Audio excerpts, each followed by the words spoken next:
Have you ever actually counted every dollar you owe? Every credit card, every student loan, every car payment, every medical bill sitting in a drawer you stopped opening. Most Christians never have.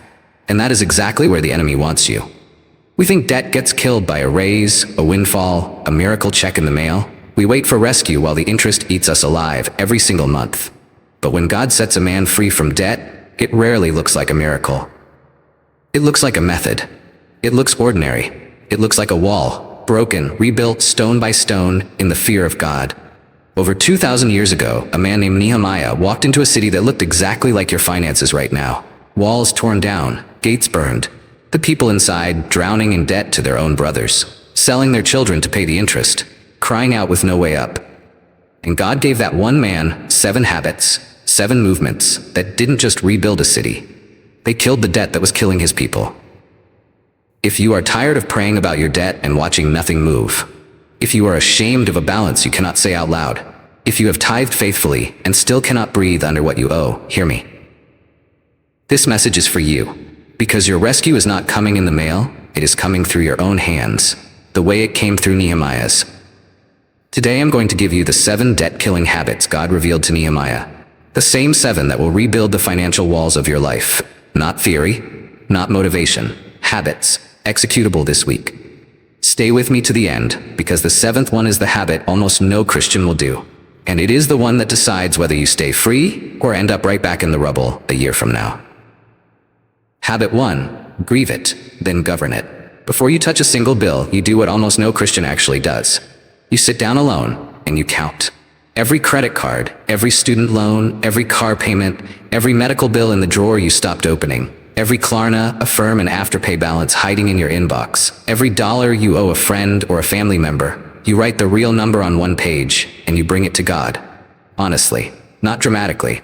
This is where Nehemiah begins. When word reached him that Jerusalem's walls were rubble, he did not run out that afternoon with a plan. Scripture says, "When I heard these words, I sat down and wept, and mourned certain days, and fasted, and prayed before the God of heaven." Nehemiah 1:4. He wept, he fasted, he prayed, in that order, but hear this. He did not stay there. 4 chapters later, standing before a people drowning in debt, Nehemiah 5:7 says, "Then I consulted with myself, and I rebuked the nobles." Consulted with myself. The Hebrew is deliberate. It means he ruled his own spirit before he opened his mouth. That is where most Christians fail. You feel the weight of what you owe, and you either panic or you numb. You open a new card to pay an old one. You avoid the mailbox for 6 more months. Grief without governance is paralysis. And paralysis is how the interest keeps eating you alive while you pray for a rescue that is not coming in the mail. Here's what you do this week. Sit down alone. Write the real number. Say it out loud to God. Pray Nehemiah 1 over your own walls. Then stand up, because the next 6 habits cannot begin until this one is finished. Do not panic. Do not numb. Count. Habit 2. Inspect your walls at night. Nehemiah did something before he spoke a single word of plan. He went out alone at night and he inspected the walls. Nehemiah 2:12 says, "I arose in the night, I and some few men with me. Neither told I any man what my God had put in my heart to do at Jerusalem." Verse 16, "The rulers knew not whither I went or what I did, neither had I as yet told." He walked the rubble in silence. He saw the damage with his own eyes. Then, and only then, did he open his mouth to plan. Most Christians try to fight debt without ever doing this. You know it is bad, you avoid opening the statements, you estimate, you round down, you tell your spouse the number is manageable when it is not. The enemy rules what you refuse to see clearly. So this is your second habit.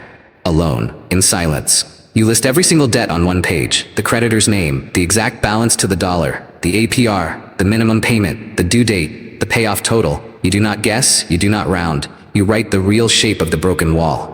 Most people are shocked at what the total actually is. Some weep, some get quiet, some finally pray the prayer they have been avoiding for 2 years.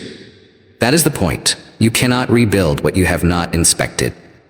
Inspect it, write it, face it. Habit 3, name the builders section by section. Here's the chapter almost no preacher touches. Nehemiah 3. Read it one time and you will never look at debt the same way. Verse after verse, family after family, section after section of the wall is named. And next unto him builded, and next unto them repaired, every one over against his house. Nehemiah 3:28. The wall was not rebuilt by a crowd. It was rebuilt by specific people assigned to specific sections, working right next to their own homes. That is how you kill your debt. Stop fighting my debt as one shapeless monster. It will crush you every time. Break it into named, numbered pieces. This Visa, this Discover card, this Sally Mae balance, this Ford Credit Auto loan, this hospital bill from 2023, this Klarna balance from the couch you bought last spring. Every debt gets a name, a number, and a section of the wall. Then, this is where most people fail. You assign each one a specific kill plan. Smallest balance first if you need the momentum, highest APR first if you need the math, whatever strategy fits your season. But every section of wall has a named worker, and that worker is you. A blob cannot bleed. A named debt can name it, number it, kill it. Quick word before we go into habit 4. If you want a free tool to help you do all of this, a 90-day financial tracker with a built-in debt tracker, a wall inspection worksheet in the spirit of Nehemiah, and a weekly accountability page, it is waiting for you in the comment section right now. Free. No email sign up, just click the link, download it, and use it while you watch the rest of this video. Because what we are teaching works. But habits without a tracker die by Thursday. Grab it now, then come right back. Habit 4.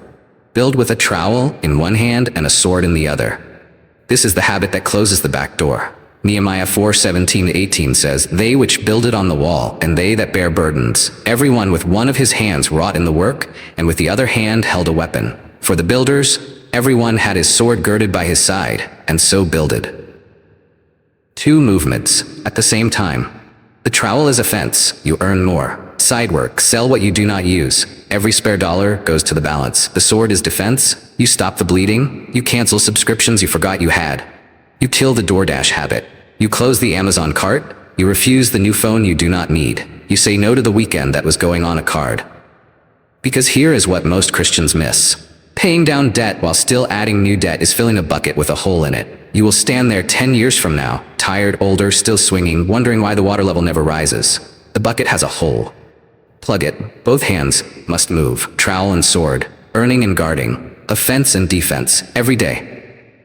One hand alone will not finish this wall. Swing the trowel, draw the sword, build. Habit 5. Kill the 100th part. This is the habit nobody teaches. And it is the one that decides whether you are free in 2 years or still chained in 20. Attack the interest before you attack the balance. The balance is the stone. Heavy, visible, measurable. The interest is the serpent, quiet, hidden, never sleeping. Nehemiah understood this. Nehemiah 5:11, "Restore, I pray you, to them also the 100th part of the money and of the corn, the wine and the oil, that ye exact of them." The 100th part. 1% per month. Roughly 12% a year. That was the interest the lenders were charging their own brothers, and Nehemiah demanded it be killed, not just reduced. Your credit card at 26% APR is not your friend, it is a wall eater. Your payday loan at 300% is not a convenience, it is a chain. Your store card at 29.99% is not a perk, it is an infection. Call every lender this week. Ask for a rate reduction. Most cardholders never ask, and most companies will lower the rate if you do. Transfer balances to lower APR. Refinance what you can. Consolidate what you should. Pay the highest interest debt first, hard and fast, until that serpent is dead. Because if you only chip at the balance while the interest keeps multiplying, you will be at this same wall 10 years from now, older and more tired, still praying the same prayer. Kill the snake first, then the stone. That is the order. Habit 6, swear the oath, shake the garment. A plan that lives only in your head is forgotten by Tuesday. A plan whispered to a friend might last a month. But a plan sworn before God and witnessed by another believer, that one holds. Nehemiah knew this. Nehemiah 5:12-13. "Then I called the priests and took an oath of them, that they should do according to this promise. Also I shook my lap and said, So God shake out every man from his house and from his labor that performeth not this promise." He made them swear. Then he performed a prophetic act. He shook out the fold of his garment as a curse enactment, invoking God himself to shake out anyone who broke the vow. We do not preach superstition. We preach sobriety. Financial promises made in your head die quietly in the dark. Financial promises made before God survive. So this week you do 3 things. 1. Write your debt-killing plan on paper, sign it, date it. 2. Tell it to your spouse, your pastor, or a trusted believer, out loud, in detail. Let them witness it. 3. Pray it before God. Ask him to hold you to it. Ask him to shake you out of comfort if you break it. Put the fear of the Lord on your own finances.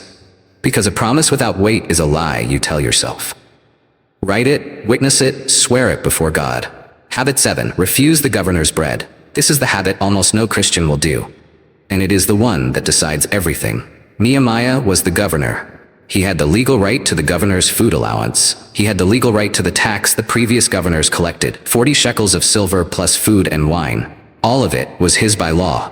He refused it for 12 years. Nehemiah 5:14-15. From the 20th year even unto the 32nd year of Artaxerxes the king, that is 12 years, I and my brethren have not eaten the bread of the governor. But the former governors that had been before me were chargeable unto the people. But so did not I, because of the fear of God. There is the root. So did not I, because of the fear of God. That sentence is the most important sentence in the whole chapter. Maybe the whole book. Because a Christian who kills debt without the fear of God just ends up a disciplined pagan with a better credit score. A Christian who kills debt because of the fear of God becomes free in the bank account and in the soul.